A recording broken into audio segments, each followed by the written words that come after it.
ओम शांति। साकार बांगला मुरली 18 सेप्टेम्बर 2025। आज के बाबा बोलेছেন मिष्टि बाच्चारा তোমরা যখন ফুলের মতো হয়ে যাবে তখনই ভারত এই কাটার জঙ্গল থেকে সম্পূর্ণ ফুলের বাগান হয়ে যাবে। স্বয়ং বাবা তোমাদেরকে ফুলের মতো বানাতে এসেছেন। আজকে এই জ্ঞান সাগর পরমপিতা পরমাত্মা আমাদেরকে মঠি দিয়েছেন, যে মঠি নিয়ে আমরা বিচার সাগর মন্থন করলে আমাদের বুদ্ধিরূপী পাত্র দিন প্রতিদিন সোনার পাত্র হতে থাকবে। তার জন্য বাবা রোজ প্রতিদিন আমাদের এই মহাবাক্য প্রশ্ন উত্তর দিয়ে আমাদেরকে স্মৃতি দেন। এই স্মৃতিতে যদি আমরা টিকে যাই আর এই স্মৃতি যদি আমরা রোমন্থন করি, বিচার মন্থন করি, তাহলে এই জ্ঞান আমার নিজের হয়ে যায়। এই পিতার সম্পত্তি আমার নিজের সম্পত্তি হয়ে যায়। তো বাবা এই স্মৃতি আজকে দিচ্ছেন যে দুনিয়াটার দিকে দেখো, এই দুনিয়াটা এখন জঙ্গল হয়ে গেছে, কাঁটা ভরপুর হয়ে গেছে। একে অন্যকে কাঁটা লাগাতেই থাকে, হিংসা করতেই থাকে, ঝগড়াঝাঁটি, মারামারি, হিংসা, বিদ্বেষ, কত কিছু। তো একদিন তোমরা ফুলের মতো ছিলে, তো আজকেও আবার আমি এসেছি আমার এই প্রতিশ্রুতি অনুযায়ী আমি তোমাদের এই কাটার জঙ্গল থেকে মুক্ত করে আমি তোমাদেরকে ফুলের মতো বানাবো। আমরা 2500 বছর ধরে ভক্তি করেছি যে গাছ থেকে ফুল পেড়ে নিয়ে আমরা দেবতাকে খুশি করতে চাই, ভগবানকে খুশি করতে চাই। আর ভগবান এখন এই শিক্ষা দিচ্ছেন, আরে ফুল তো হবে তুমি আত্মা, তুমি আত্মা ফুল হবে, প্র্যাকটিক্যাল হবে, তুমি আত্মা ষোলকলা সম্পন্ন হবে, সর্বগুণ সম্পন্ন হবে, তবেই তো তুমি ফুল আমাকে অর্পণ করলে তুমি আমার প্রতি অর্পণময় হয়ে যাবে। আর এই কার্য খুব নীরব এবং নিভৃতে চলছে। দুনিয়ার কোনো মানুষ জানে না যে এখানে ঈশ্বর নিজে এসে স্থাপনার কার্য করছেন। অত্যন্ত আমাদের গর্ব হওয়া উচিত, খুশি হওয়া উচিত। প্রশ্ন, মন্দিরের যোগ্য হওয়ার জন্য কোন কোন বিষয়ে বিশেষ গুরুত্ব দিতে হবে? একদিন আমরা মন্দিরে আমরা পূজিত হয়েছি, এখনও পূজিত হচ্ছি, আমাদেরই স্মরণিকা বানিয়ে মূর্তি বানিয়ে পূজা করা হচ্ছে। তো তার জন্য তো আমাদের একটা কোয়ালিফিকেশন লাগবে। দুনিয়াতে কোনো চাকরি করতে গেলে, কোনো কিছু উপরে উঠতে গেলে তার কমপক্ষে কিছু কোয়ালিফিকেশন লাগে। তো এই সময় বাবা বলছে যে মন্দিরে যে তুমি প্রতিষ্ঠা হবে তার কোয়ালিফিকেশন কি জানো কি? উত্তর, মন্দিরের যোগ্য হওয়ার জন্য নিজের আচার আচরণের উপরে বিশেষ মনোযোগ দাও। আচরণ খুব মিষ্টি এবং রয়্যাল হতে হবে, এতটাই মিষ্টত্ব থাকবে যাতে অপর ব্যক্তি সেটা অনুভব করতে পারে। অনেককে বাবার পরিচয় দাও, নিজের কল্যাণ করার জন্য ভালোভাবে পুরুষার্থ করো এবং সার্ভিস করতে থাকো। তো প্রায় সময় আমরা স্লোগান লেখা থাকে দেখি যে আপনার ব্যবহারে আপনার পরিচয়। তো বাবা এখন তাই বলছে আমাদেরকে, এখন তোমরা খ্যাতনামা হবে তোমাদের আচার আচরণের দ্বারা, ব্যবহারের দ্বারা। আর যে তোমরা কথা বলবে একে অন্যের সঙ্গে, তো তোমার কথা শুনেই যেমন তার হৃদয় গদগদ হয়ে ওঠে, সে খুশিতে ভরপুর হয়ে ওঠে। মিষ্টি খাওয়ালে যেমন তৃপ্তি পায়, আনন্দ পায়, তো কথা দিয়েও কিন্তু তুমি আনন্দ দিতে পারো, তৃপ্তি করাতে পারো। তার জন্য বাবার পরিচয়কে জানতে হবে, বাবার পরিচয় দিতে হবে, নিজের কল্যাণের সাথে সাথে অন্যের কল্যাণও করতে হবে, পুরুষার্থ করতে হবে, আর যেখানে সেখানে গিয়ে সার্ভিস করতে হবে।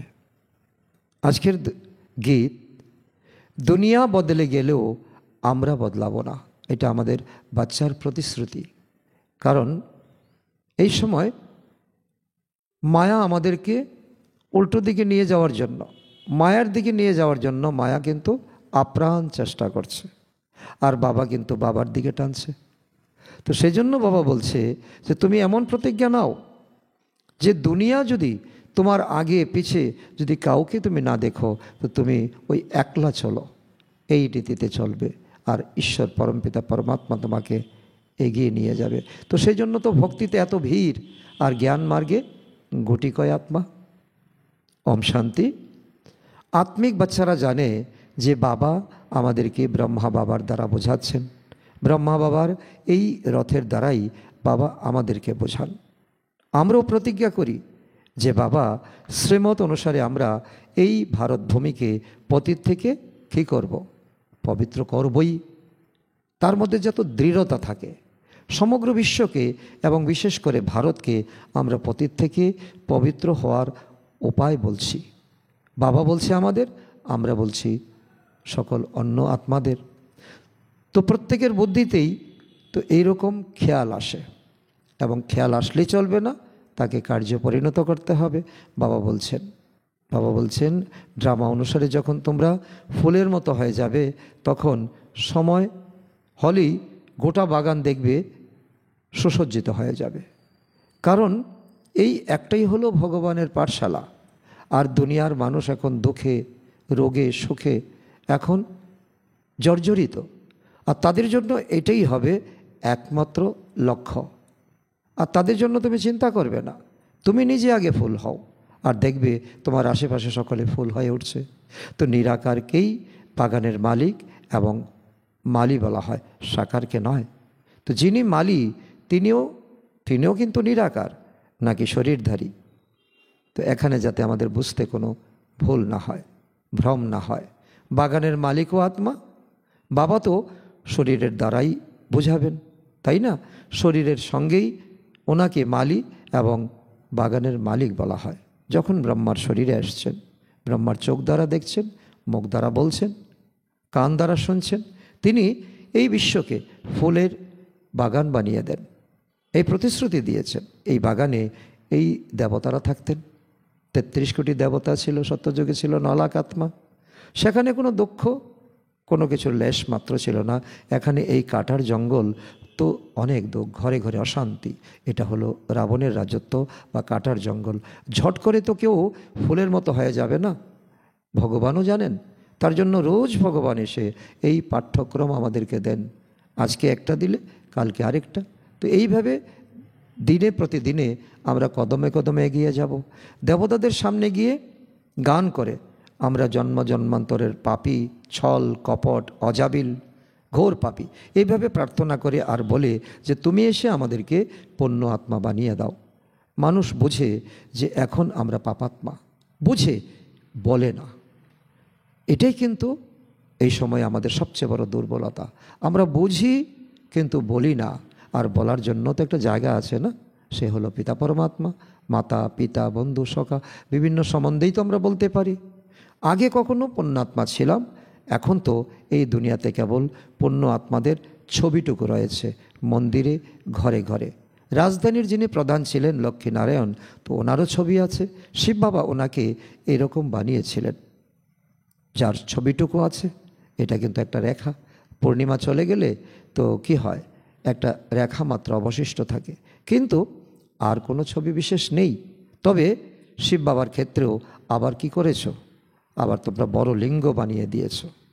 কোহিনূর হিরে দিয়ে তো লিঙ্গ বানিয়ে তোমরা পূজা করেছো, তার উপর অনেক কিছু আহুতি দিয়েছ।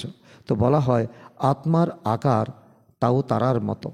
তাহলে তো বাবা আর আত্মা তোমরা তো একই রূপ হয়ে গেলে না, কিন্তু তাকে সঠিকভাবে তোমরা জানো না। বলা তো সহজ। এই লক্ষ্মীনারায়ণ সমগ্র বিশ্বের মালিক ছিলেন। কোথাও ওনাদের সম্বন্ধে তো কোনো খারাপ কথা লেখা নেই। তবে কৃষ্ণকে কখনো দাপর যুগে, কখনো বা অন্য কোথাও নিয়ে যায়, এটা হলো গ্লানি। কখনো মাখন চোর বানিয়ে দেওয়া হয়েছে, কখনো নারীদের বস্ত্রহরণকারী বলে দেওয়া হয়েছে। লক্ষ্মীনারায়ণের জন্য কিন্তু সবাই বলবে যে ওনারা স্বর্গের মালিক ছিলেন, মহারাজা মহারানী ছিলেন। তো এরকম হওয়াই তোমাদের লক্ষ্য। রাধাকৃষ্ণ কে ছিল সেই বিষয়ে তো দুনিয়ার মানুষ ঘোর সংশয়ে আছে। তো ভক্তি করছে, কিন্তু এখন দুনিয়া পরিবর্তনের সময় এখনও জানে না রাধাকৃষ্ণ এই কলিযুগে কে। তো এখন পিতা পরমাত্মা আমাদের এই 7 দিনই আমাদেরকে বুঝিয়ে দিচ্ছেন যে হলো তোমাদের কোর্স, আর এই কোর্স নিয়ে তোমরা এখন জীবনে তাকে অ্যাপ্লাই করো, জীবনকে ন্যাচারাল বানাও। কিছুই বোঝে না তো সবাই মনে করে, ভক্তি করে, লম্ফঝম্প করে, কীর্তন করে ভগবানকে পেয়ে যাব, তা নয়। যারা এখন বাবার কাছ থেকে বুঝেছে তো তারাই অন্য কাউকে বোঝাতে পারবে, নয়তো অন্যকে বোঝাতেই পারবে না। দিব্যগুণ ধারণ করতে পারে না তো অন্যকে দিতেও পারে না, তো তার মধ্যে কর্কশতা থাকে, নম্রতা থাকে না। যতই বোঝাও না কেন ড্রামা অনুসারে তো এই রকম হবেই। তো কেউ থাকবে মিষ্টভাষী, কেউ থাকবে কর্কশভাষী। তো তোমরা এখন বুঝতে পারছো না যে আমরা বাবার শ্রীমত অনুসারে নিজেদের শরীর, মন এবং সম্পত্তির দ্বারা তো এই ভারতের আধ্যাত্মিক সেবা করছি। এখন তোমাদের এটা অনেক বড় এক স্যাটিসফ্যাকশন যে আমাদের এই শরীরও সফল হচ্ছে, মনও সফল হচ্ছে, আর ধনও সফল হচ্ছে। প্রদর্শনী কিংবা মিউজিয়ামে তো অনেকে জিজ্ঞাসা করে যে আপনারা কিভাবে ভারতের সেবা করেন। তোমরা বাচ্চারা জানো যে আমরা ভারতের অনেক বড় সেবা করছি। তো লোকে প্রশ্ন করবে কি করছো? তো জঙ্গলকে আমরা ফুলের বাগান করছি। পিতা পরমাত্মা আমাদের সাথে আছে। শতযুগ হলো বাগান, এটা হলো কাটার জঙ্গল। তো একে অন্যকে কেবল দোষ দিতেই থাকে। এইসব তোমরা ভালোভাবে বোঝাতে পারো, কারণ এটা তো কমন সাবজেক্ট, সকলে বুঝবেও, জানবেও এবং অনুভবও করবে। লক্ষ্মীনারায়ণের ছবি খুব ভালো করে বানাতে হবে। মন্দিরে খুব ভালো ছবি বানায়, তো ভক্তরা গিয়ে চট করে আকৃষ্ট হয়ে যায়। কোথাও সুন্দর গৌরবর্ণ চিত্র বানায়, আবার কোথাও শ্যামবর্ণের চিত্র বানায়। এটার মধ্যেও যে অনেক রহস্য আছে সেটা মানুষ জানে না, আর জানার চেষ্টাও করে না। বাচ্চারা, তোমাদের মধ্যে এখন এইসব জ্ঞান রয়েছে ভরপুর। বাবা বলছেন আমি এসে সবাইকে মন্দিরের যোগ্য বানাই, কিন্তু সবাই তো মন্দিরের যোগ্য হবে না। প্রজাকে মন্দিরের যোগ্য বলা হবে কি? হবে না। যে ভালো পুরুষার্থ করবে এবং অনেক সেবা করবে তার অনেক প্রজা হবে। বাচ্চারা, তোমাদেরকে আধ্যাত্মিক সমাজ সেবা করতে হবে। তো এই সেবা করে নিজের জীবন সফল করতে হবে। চালচলনও খুব সুন্দর এবং মিষ্টি হতে হবে, যাতে অন্যদেরও মিষ্টিভাবে বোঝাতে পারো। যদি নিজেই কাটা হও তবে অন্যকে ফুলের মতো কীভাবে বানাবে? ওরা কাউকে সম্পূর্ণ তীর বিদ্ধ করতে পারে না, কারণ বাবা বলছে এখনকারই তোমরা জ্ঞান পাচ্ছ তো অনেক পুরানো হয়ে গেছো, কিন্তু কাউকে বাবার জ্ঞানের আওতায় আনতে পারো না, কারণ তোমরা তীর মারতেই জানো না। বাবাকে স্মরণ না করলে কিভাবে তারা তীরবিদ্ধ হবে? নিজের কল্যাণের জন্য তো ভালো করে পুরুষার্থ করো এবং সেবা করতে থাকো। বাবাও তো সেবা করছেন, পরমধাম থেকে নিজে চলে আসছেন, ব্রহ্মা বাবাও সেবা করছেন, নিজের শরীরকে উজাড় করে দিয়েছেন। তোমরা বাচ্চারা দিন রাত কিন্তু অনেকে সেবা করছো। দ্বিতীয়ত বাবা বোঝাচ্ছেন শিব জয়ন্তী উপলক্ষে অনেক বাচ্চা চিঠি পাঠায়। সেই সব চিঠির উত্তর এমনভাবে লেখা উচিত যাতে যে কোনো ব্যক্তি সেটা খুব সহজেই বুঝতে পারে। ভবিষ্যতের জন্য পুরুষার্থ করা হচ্ছে, এটা হলো সেই মার্গ। সেই উদ্দেশ্যে সেমিনারও করা হয়, আর করা উচিত যে কিভাবে সেবা করলে তো অনেক সংখ্যক মানুষ ভগবানের পরিচয় পাবে। তো অনেক চিঠি রাখা আছে, ঈশ্বরীয় নিমন্ত্রণ। তো এগুলো দ্বারা তোমরা যে কোথাও গিয়ে সেবা করতে পারো। ঠিকানায় লেখো শিব বাবা, কেয়ার অফ ব্রহ্মা বাবা। প্রজাপিতা ব্রহ্মও রয়েছেন, ইনি হলেন আত্মিক পিতা, আর ওই পিতা তো শরীরধারী, তিনি শরীরের রচনা করেন, আর বাবা হলেন মনুষ্য সৃষ্টির রচয়িতা। তিনি এখন কি করছেন? ওনার কর্তব্য তিনি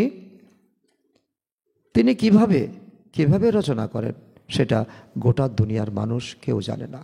স্বয়ং পরমপিতা পরমাত্মা, যিনি নাকি আত্মাদের পিতা, তিনি কি করে গোটা দুনিয়াকে পরিবর্তন করছেন, দুনিয়ার রচনা করছেন।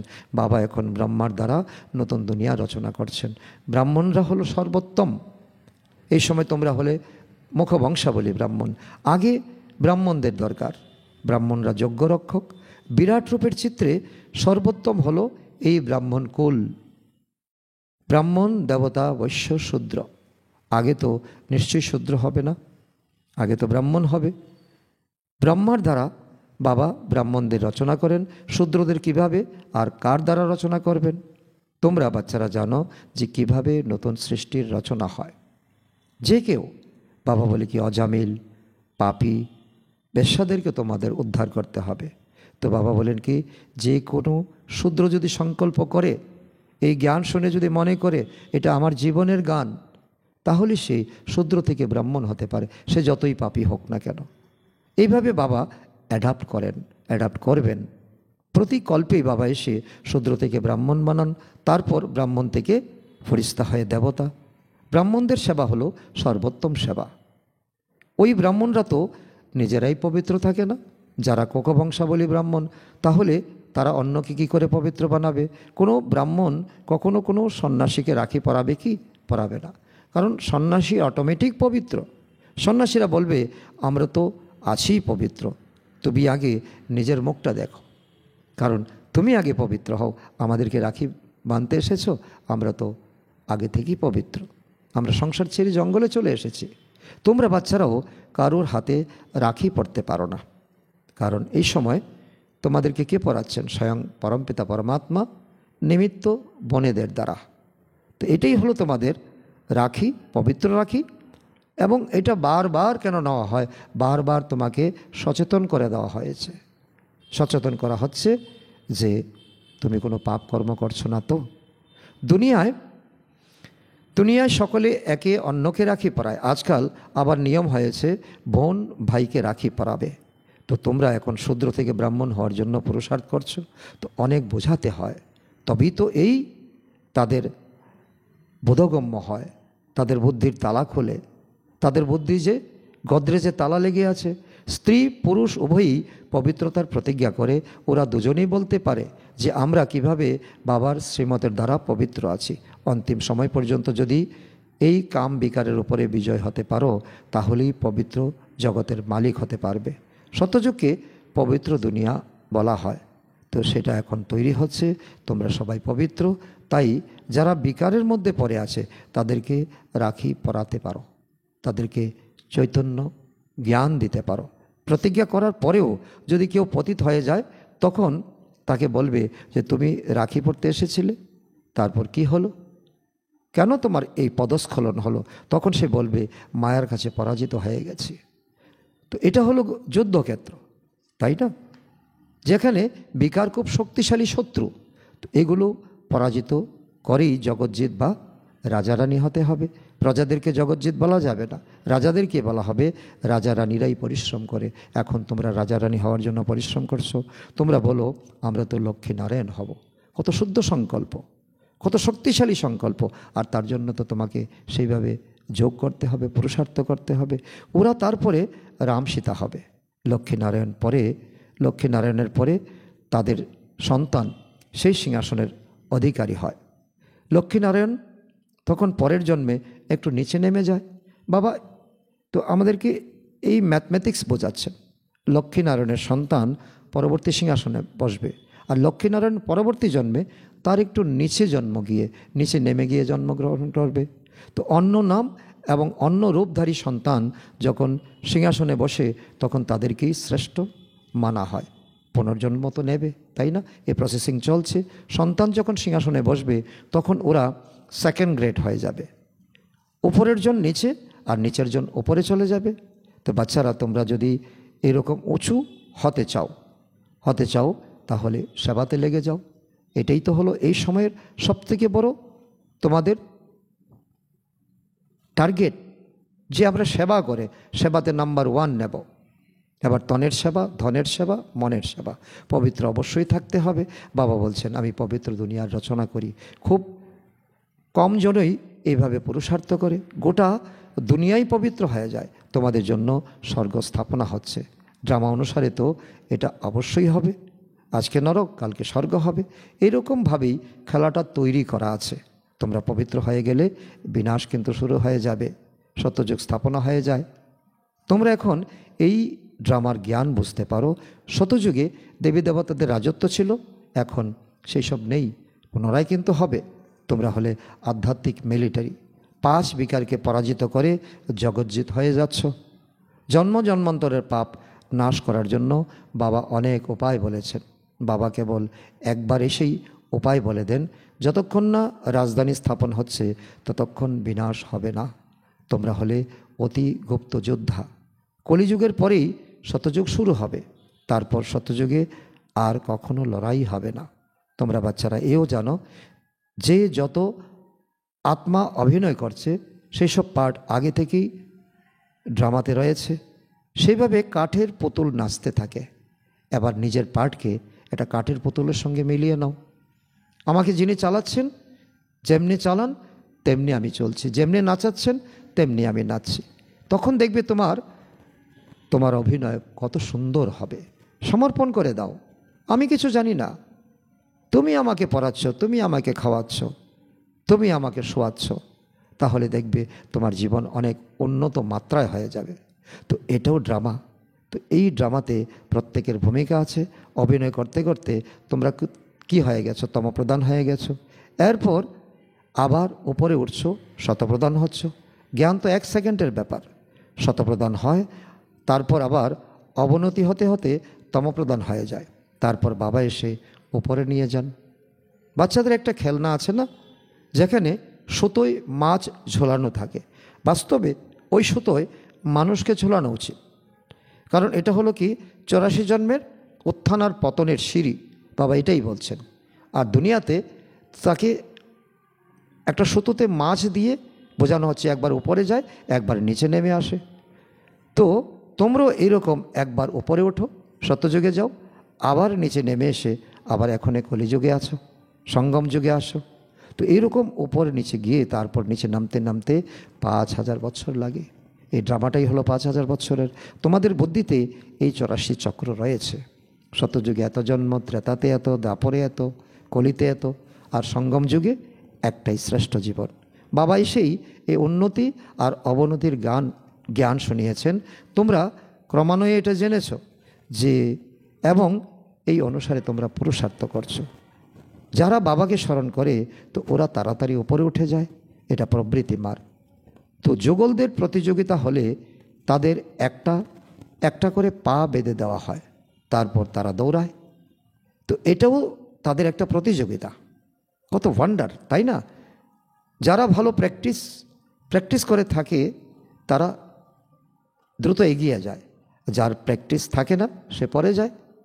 এখানেও এরকম হয়, একজন এগিয়ে গেলে তো অন্যজন তাকে বাধা দেয়। যুগলের জন্য বাবা বলছে। কখনো আবার দুজনেই পড়ে যায়। তো বাবা তো আশ্চর্য হয়ে যান যে অনেক বৃদ্ধ কাম বিকারের আগুন লাগার ফলে পড়ে যায়। অন্য কারোর পক্ষে তো ফেলে দেওয়া সম্ভব নয়। সে নিজেই গেছে, নিজেই অপবিত্র হয়েছে। পতিত হওয়া কিংবা না হওয়া সম্পূর্ণ কার হাতে? নিজের হাতে, তাই না? কেউ তো ধাক্কা দেয় না, তার মনই তাকে দুর্বল করে দেয়। তাহলে আমি পরে যাই কেন? এটাই তোমাদের কাছে প্রশ্ন। কারণ আমার মন দুর্বল, আমার মনে এখন ব্যর্থ সংকল্প চলছে। যাই হোক না কেন আমি কখনোই পরব না, এটা হলো দৃঢ়তা।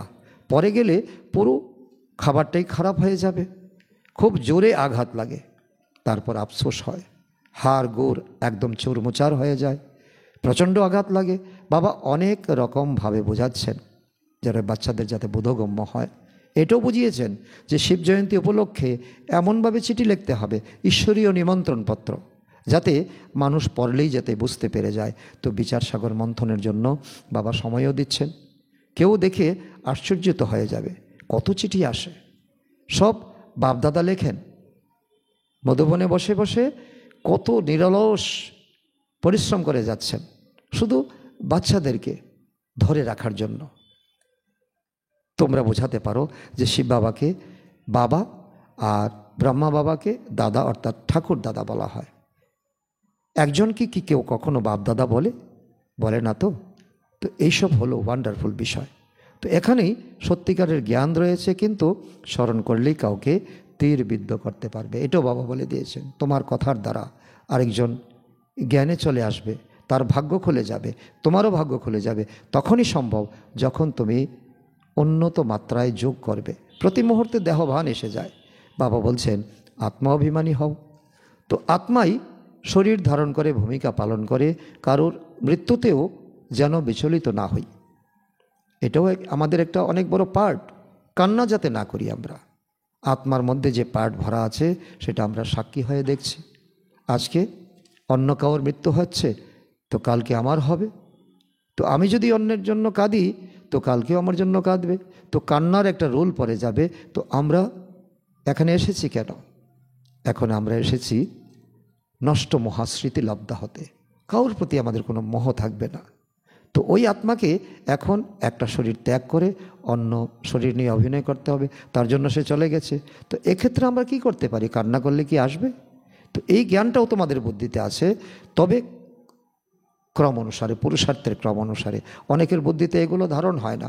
অনেক সমর্পিত কন্যা তো কোনো দুঃখ দেখে সে অঝরে কাঁদতে থাকে, তো যার ফলে কাউকে বোঝাতে পারে না। তো আত্মা একেবারে গরম তাওয়া অর্থাৎ তমপ্রধান হয়ে গেছে। সেখানে জ্ঞানামৃত ঢালা হলে বেশিক্ষণ স্থায়ী হয় না, কারণ সে যে তপ্ত হয়ে রয়েছে। জল ঢাললে তুমি, তো এটা ছ্যাঁকা লাগবে, আওয়াজ করবে, তো মুহূর্তেই জলটা শুকিয়ে যাবে। তো সে অনেক ভক্তি করেছে, সেই যে ভক্তি করেছে তারই তীর বিদ্ধ হবে এবং সঙ্গে সঙ্গে ধারণা করবে কত সুন্দর হিসাব। যে 1 নম্বর পবিত্র সেই পরে পতিত হয়ে যায়। তো এই বিষয়গুলো ভালো করে বুঝতে হবে। কারোর ভাগ্য না থাকলে পড়াশোনা ছেড়ে দেয়। ছোটোবেলা থেকেই জ্ঞান মার্গে চলতে থাকলে ভালোভাবে ধারণ হতে থাকবে।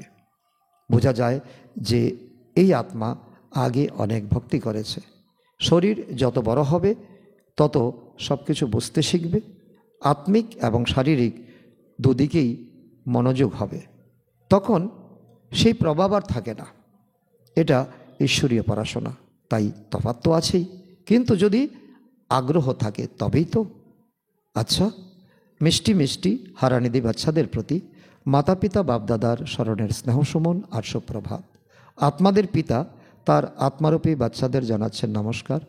আমরা আত্মারূপী সন্তানরা আমাদের মাতা পিতা বাপদাদাকে জানাই স্মরণের স্নেহসুমন, সুপ্রভাত ও নমস্কার।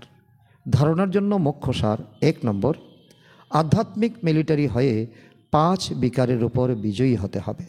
অবশ্যই পবিত্র হতে হবে। শ্রীমত অনুসারে ভারতকে পবিত্র বানানোর সেবা করতে হবে। নাম্বার 2, এই অসীম জাগতিক নাটকে আত্ম অভিমানী হয়ে পার্ট প্লে করতে হবে। কখনো দেহ অভিমানের বশবর্ত হওয়া যাবে না। সাক্ষী হয়ে প্রত্যেক অ্যাক্টরের পার্টকে দেখতে হবে। বরদান: সদা খুশি আর মৌজের স্থিতিতে থাকা কম্বাইন স্বরূপের অনুভবী ভব। বাপদাদা বাচ্চাদের সর্বদা বলেন যে বাচ্চারা বাবার হাতে হাত রেখে চলো, একা একা যেও না। একা একা গেলে কখনো বোর হয়ে যাবে, কখনো কারোর নজর পড়ে যাবে। বাবার সাথে কম্বাইন রয়েছি এই স্বরূপের অনুভব করতে থাকো, তাহলে কখনো মায়ার নজর পড়বে না। আর সাথের অনুভব হওয়ার কারণে খুশির সাথে, আনন্দের সাথে চলতে থাকবে। ধোঁকা বা দুঃখ দেওয়া সম্বন্ধগুলিতে ফেসে যাওয়া থেকে বেঁচে যাবে। তো একমাত্র বাবার হাতে হাত রেখে, আর তাতে কখনো কোনো সম্বন্ধে ধোঁকা খাবো না, অনুভবী হব এবং কম্বাইন স্বরূপের এক স্বাভিমান আসবে। স্লোগান: যোগরূপী কবচ পরে থাকো, তাহলে মায়ারূপী শত্রু আক্রমণ করতে পারবে না। অব্যক্ত ইশারা: এখন লগনের অগ্নিকে প্রজ্বলিত করে যোগের জ্বালারূপ বানাও।